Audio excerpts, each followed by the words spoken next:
पहला पाठ उत्पत्ति ग्रंथ अध्याय 18 पद संख्या 1 से 10 तक। इब्राहिम मामरे के बलूत के पास दिन की तेज गर्मी के समय अपने तंबू के द्वार पर बैठा हुआ था कि प्रभु उसे दिखाई दिया।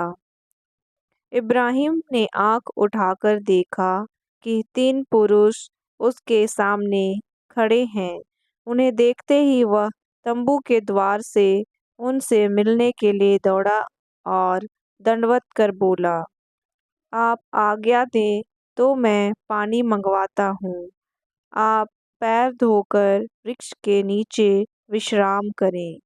इतने में मैं रोटी लाऊंगा।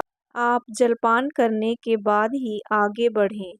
आप तो इसीलिए अपने सेवक के यहाँ आए हैं। उन्होंने उत्तर दिया, तुम जैसा कहते हो वैसा ही करो। इब्राहिम ने तंबू के भीतर दौड़कर सारा से कहा, जल्दी से 3 पसेरी मैदा गूंथकर फुलके तैयार करो। तब इब्राहिम ने ढोरों के पास दौड़कर एक अच्छा मोटा बछड़ा लिया और नौकर को दिया, जो उसे जल्दी से पकाने गया। बाद में इब्राहिम ने दही, दूध और पकाया हुआ बछड़ा लेकर उनके सामने रख दिया, और जब तक वे खाते रहे, वह वृक्ष के नीचे खड़ा रहा। उन्होंने इब्राहिम से पूछा, तुम्हारी पत्नी सारा कहाँ है?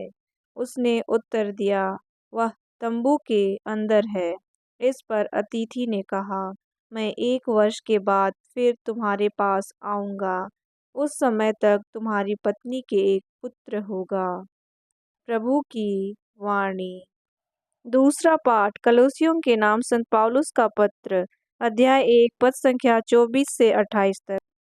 इस समय मैं आप लोगों के लिए जो कष्ट पाता हूँ, इसके कारण मैं प्रसन्न हूँ। मसीह ने अपने शरीर अर्थात कलीसिया के लिए जो दुख भोगा है, उसमें जो कमी रह गई है, मैं उसे अपने शरीर में पूरा करता हूँ। मैं ईश्वर के विधान के अनुसार कलीसिया का सेवक बन गया हूँ, ताकि मैं आप लोगों को ईश्वर का वह संदेश, वह रहस्य सुनाऊं, जो युगों तथा पीढ़ियों तक गुप्त रहा और अब उसके सब संतों के लिए प्रकट किया गया है। ईश्वर ने उन्हें दिखलाना चाहा कि गैर यहूदियों में इस रहस्य की कितनी महिमामय समृद्धि है। वह रहस्य यह है कि मसीह आप लोगों के बीच हैं और उनमें आप लोगों की महिमा की आशा है। हम उन्हीं मसीह का प्रचार करते हैं, प्रत्येक मनुष्य को उपदेश देते और प्रत्येक मनुष्य को पूर्ण ज्ञान की शिक्षा देते हैं, जिससे प्रत्येक मनुष्य को मसीह के शरीर का पूर्ण अंग बना दें। प्रभु की वाणी। सुसमाचार।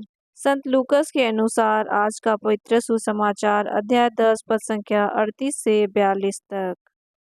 यीशु यात्रा करते करते एक गांव आए और मर्था नामक महिला ने अपने यहाँ उनका स्वागत किया।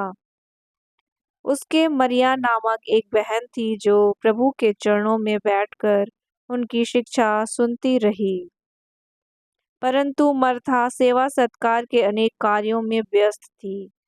उसने पास आकर कहा, प्रभु, क्या आप यह ठीक समझते हैं कि मेरी बहन ने सेवा सत्कार का पूरा भार मुझ पर ही छोड़ दिया है? उससे कहिए कि वह मेरी सहायता करे। प्रभु ने उत्तर दिया, मर्था मर्था, तुम बहुत सी बातों के विषय में चिंतित और व्यस्त हो, फिर भी एक ही बात आवश्यक है। मरिया ने सबसे उत्तम भाग चुन लिया है, वह उससे नहीं लिया जाएगा। प्रभु का सुसमाचार।